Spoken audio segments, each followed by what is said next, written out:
Hello and welcome to episode 22 of BM by BM. That's Bailey. That's Maxie. And we have a special guest. My niece, Grace, who is joining us for this evening's episode of the movie What Happened to Monday. Dun, dun, dun. Grace, I don't know if you've watched many of our episodes, but we usually start out with a little synopsis of the movie. Would you like to give us just a broad overview? Ooh, yes. Because Grace is guesting because she recommended the film for this series. And it's perfect in my opinion. But let's start with the movie. I really liked it. So it's in the future and there's a problem with the population, but before that happens, there's a problem because all the world's agriculture is failing, and then they start genetically modifying all the food, so then they have a surplus of food. But the chemicals in the food increase the birth rates, and there was too many people on the planet. So then they make a law where each family can only have one sibling, called the Child Allocation Act. And if a family has more than one child, then the other child is put into cryosleep, where they supposedly sleep until they can come out and have food and live with everyone else. Yes. So I'll pick it up for a second. What Happened to Monday is the story of septuplets, right? Correct. So one of the issues was that the genetically modified food increased the instances of multiple births as well. So that's a big no-no, obviously. So if you can only have... by the way, in the story, the word sibling is you're a sibling. Kind of like a nasty thing to call someone, I think. I didn't do that a lot, but anyway. So this was 7 sisters, septuplets, whose father decided he was going to keep them. Grandfather. Excuse me, sorry, grandfather. So right you are. And essentially helped them beat the system, and they all worked out a system where they were all the same person in public. So it's the story of, fast forward, I forget how many years, they're adult women, and here they are living in a hyper-crowded world, but all occupying one space, the space of one human, especially in their jobs. Mm-hmm. So, all right, analysis. What you got? So from a casting perspective, I really enjoyed seeing Willem Dafoe not as an evil person. He did a really good job. He was cast as the grandfather. I would like to know what happened to him, because you don't see him once the girls become adults. But he did a really good job of teaching them how to beat the system. He also was able to do some programming and coding, because everyone wears a bracelet, and your bracelet is scanned at each checkpoint. And basically you have to go through a checkpoint wherever you're going. It's very hard for them to get anywhere, and sometimes it causes issues with time because you have to wait in line to get scanned, and then sometimes they have to ask you for questioning of who you are.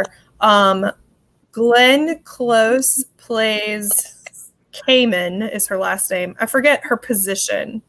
She works with the Bureau. And she created the Bureau, didn't she? Yes, she did. So she created the Bureau and created a solution for multiple children. And she ultimately, I think she's trying to get into Congress or Senate or something towards the end. Towards the end, she declares her candidacy for office. I don't recall that it said which office, but clearly power grab going on here. Yes. So. All right. All right, Grace, what you got for us? Anything? Well, what she said earlier about how hard it is for them to go anywhere with time and everything. One of the guards, well, the guard that's in the story the most, said that a woman gave birth waiting in line because she couldn't make it through. And I thought Cayman's part was very interesting because she created the whole law about the siblings, but there was a scene where she was watching some of the kids and she said to the guy who was like right under her, she was like expressing her worries for them and making sure that they wouldn't get hurt, even though she was like the bad guy. She is. Are we spoiling the end, or are we letting people figure out what the end is? We'll let you call it, Grace. Are we gonna give it away? I don't know. Okay, let's do it for now. I was very surprised. Very I surprising. thought it was a major plot twist. Absolutely. And let's say, here's a hint for our viewer. If you, this hint is thanks to Miss Bailey, who sent me a text while she was watching it saying, suddenly the ending of Soylent Green in it is not so bad anymore. That's a hint for you. And no, not what you think. All right, here's what I got. I think it's very interesting to see how these 7 women have kind of worked out this system where they are all playing the role of Karen Sedman, their mother. Basically, they have become their mother. When they go, so there's 7 of them, so they each have a day of the week, and you can only go out into public on your day of the week, and their bracelets all, lie and say that they're Karen Stedman, and they're obviously identical, so they can do enough makeup to look exactly the same as each other when they're in public, but then when they're in their, I guess, apartment together, they all have these really different personalities. So at least the concept what they were going for we're all going to play the same person, but we're all going to be ourselves. Now, in the film, there were at least a couple of the sisters who had a bit of resentment. Like they felt like they couldn't be their full self. But I guess I would say, even within this system that says you have no choice. If you're a sibling, you have to go into cryo sleep. You literally can't live a life if you're a sibling. And not only did they find a way to live a life, they find at least some semblance of individuality within the situation they're in. So kudos to them, I think is what I'm saying. Yes. Also, going back to makeup, they have this mirror that will analyze their face every day and tell them the different parts of their face that they need to focus makeup on, or like if they have bloodshot eyes, or maybe I think it even shows if they have like an elevated heart rate or something at some point. But it's just a really good, I wish I had that mirror to be like, this is what people see when they look at you. Cover up those under eye circles. Nice. So, any connections, more analysis? Anybody? I just think go, Grace. It was really cool how, like, I thought it, because they were all representing one person, and I thought of it kind of as they all were the same person, but like the different personalities that can be in a person and how they like coordinate. But I thought it was cool to like see how they all tried to maintain their individuality, and some of them obviously struggled more than others. Like at one point, I forget who said it to her, but she was like, "You're Sunday, you're supposed to be the believer," and Sunday was like, "I don't know what I believe," and I thought that was sad. But the other ones, I think they did a pretty good job of trying to be themselves. Yeah, that was fantastic. Now, I did have a thought. Even while I was watching the film, was all the extras they had to have, because every single street is so crowded and people are in a rush everywhere all the time. Now, in the office building, there are a number of people, but it's not crowded. But it's like when you step outside the door, every single time you step out of the door, it's like a river of people. I'm like, what street are you on that there's a stampede of people 24 hours a day? And then when they go into the apartment, there's not this like hubbub of, and then there's sort of a pan out a couple of times where you can see their building, and where it's situated in the city. I'm like, so like all the streets of the city are that crowded? So I get what they were going for. Like, oh my gosh, Earth is so incredibly crowded. But I'm like, bad luck living on the street where everyone in this whole city walks by 24 hours a day. Sorry, go ahead, Grace. At some points, it's like it didn't make sense how crowded it was. Like in the one scene when like the guards come to get the girls, they're like the doors open and like everybody's shooting and everything, and like nobody comes to the rescue, nobody hears or anything. Yes. And you think with so many people around, somebody would hear something. True. Yes, and then they in that chasing sequence. So I forget which it was. Was it Monday? One of them was running, or Thursday, I think, was running through an industrial park, and there was like under bridge dweller sort of people, and it was crowded there. But then other parts weren't crowded, And then in the factory, I guess you wouldn't want to have. They were having a pipe fight and a shootout in a factory, and none of the workers noticed. It wasn't like, hey, let's shut off the machinery, or which I guess is the quintessential thing in movies, like, we're just, building stuff over here. Y'all just close the door when you leave. I don't know. Well, the whole overcrowding issue just seemed to reinforce that the one-child policy did not work. Mm-hmm. Like, even if there were people who were having children and hiding them, like you have this story of these 7 girls named after a day of the week. Like, I wonder how many other families were hiding children and still able to feed them, because that was the thing that Glenn Close said. She was talking about like how much food and resources these girls had taken away from other people. And it's just like, I guess it also goes to make you think like, what value do people truly have? Like, these 7 girls didn't ask to be born. It's like Kate Gosselin's kids didn't ask to be implanted in her. Like, people just get born, and our duty is to provide for them, even if our planet is dying. So this brings me to a question. I don't know how aware either of you are of one, population growth. So we know there are already at least 1 or 2 countries in the world where there is a restriction on how many children a family can have. That's already a thing.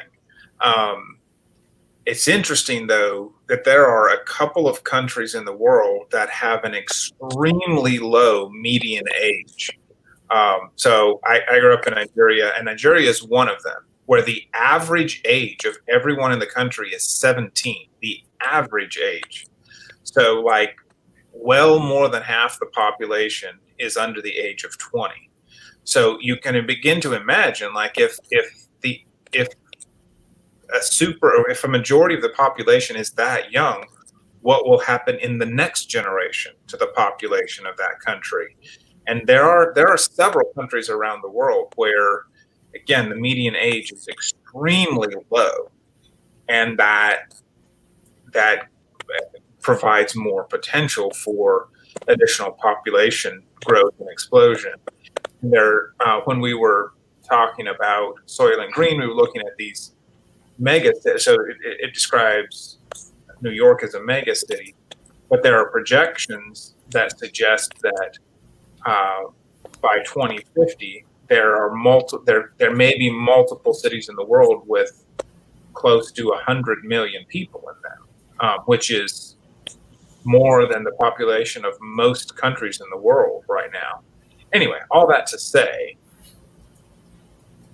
we are not saying ha ha ha, population growth, no biggie, because it's an actual real big problem. So anyway, I think the Child Allocation Act, I mean, initially it did make like less kids are out there, but it's not fixing the real problem, which is the children being born or like multiple births. Mm-hmm. Because it just put less people there, but it didn't make the births stop happening or like decline the population growth. What we should do is start a thread of, okay, what are the solutions to too many people in movies, and what's the least horrible way of trying to address that? That is a pretty horrible way, I do have to say. So, Grace, you nailed it. This is the exact type of movie that needs to be on our show. It is. Plus, there was I don't know if they were going for this, but there was kind of a little pseudo Matrix scene there where she was gonna like do the jump, and can we give this part away? You know what they say on the Matrix when he does the jump? You remember what Cypher says? Nobody makes it on the first jump. Turns out that's true. Mm. I also would like, I'm sorry for saying this like halfway through the episode, but I would like to make a disclaimer that this is not necessarily a family-friendly movie. No, There is a lot of blood. Yes. There are bad words, which I don't mind. There is some nudity and sex, which is kind of weird. But yes, it is not a family-friendly movie. Lots of blood, lots of fingers being cut off. Spoiler. Don't watch it if you don't like to see fingers dangling from ligaments. Yeah, there were a couple of times when I looked up just in time to pause the movie before a young child walked. Like, oh, hey, hold on. So, yeah, thank you for a reminder. Yes. And I hope my young child is not watching this right now.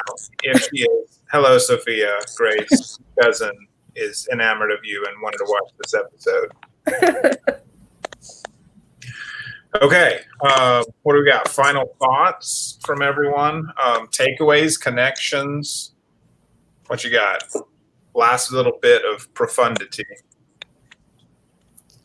I just thought it was interesting how like the whole point of the Child Allocation Act was so that the government would be like caring for the people and trying to make it a better place, like trying to make the country a better place for all these people to like live and have food and resources and everything. But the government ultimately didn't really care about them at all. Like during the chase scene, all these people from the Bureau were chasing her and like shooting at her, but it was so crowded that they shot like tons of civilians and like nobody helped them or anything. They just left them all. Mm-hmm. They didn't care. They ran people over. They didn't do anything. Mm. Interesting. That's a great point. Mrs. Bailey. Yes, I agree with Grace. It does seem like in movies like Soylent Green, and this one, What Happened to Monday, where overcrowding is an issue, overpopulation, it does seem like there is such little value in humanity, whether it be babies, children, or adults. Like I don't know. That was the part that was hard for me to understand too, because I just feel like everyone has value regardless of the year or population size. So. Excellent. So the connection I'll make is I think you could cite this movie as supporting the theory that we should not assume that technology is inherently beneficial. Because again, how this all started was there was a real problem. There was a food shortage. So we solved that problem, and the solution created a new problem. You know, that's something that we've talked about before, Melinda, that just because we intended a new technology for good, there's always a consequence. There's always a cost to it. And so being really cautious and looking for what the cost of the thing is and considering whether the cost is worth it, it seems important. So I would say this provides an example of just because it's technology doesn't mean it's a good thing for us. Absolutely. Bravo. Major kudos to you, Grace. Thanks for being willing to be on the show tonight. Yes, thank you, Grace. Yay, Grace. And if you know of any rich, oh dang it, no, I can't use the rich uncle thing. If you know anybody who's looking to sponsor a show like this, we're still open. You know, we were really picky at first, but at this point, you know, whatever. Charmin still hasn't given us a call. So at this point, if Kirkland wants to give us a call, we would certainly think about it. So, all right. What do we have on tap for Friday? We have the book When She Woke. Ooh, okay. Yes, which Nice. is kind of a futuristic Scarlet Letter. Nice. Okay. So for all of our fans, come on back on Friday evening, and we will be discussing When She Woke, and a little heads up about something that's a little farther down the road for us. We have plans on the show to move into almost the next phase of what we're doing. It's the same as what we've been doing, except thematic. Like quarantine. Exactly. So we have a few more weeks. Let's see, five more weeks. And then after that, we're going to ask you, the viewer, to help us decide which sort of series of books and movies to go into next. For example, you watch Grace's expression and let's see if we can tell what she might think. We'll just do 3 of them as a teaser. So, Okay. For example, post-apocalyptic survival or techno societies. Ooh, that one got a nod. Oh yeah, or intergalactic conflict. That sounds cool. Ooh, that one had words. Ooh. Yes. Okay. So anyway, somewhere around the end of July, we will be wrapping up our current series, and then probably around August, we'll be launching into the next series. So we're asking for you to vote. And here's the thing: if only 1 or 2 people vote, basically you get to pick what we do next. So watch for that opportunity coming up next. We'll see you. Well, we won't see you, but we will be sharing on Friday evening at 8 p.m. We look forward to doing that then. Thanks, Grace. Thanks, Grace. Thanks for having me. Bye, everybody. Bye. Oh.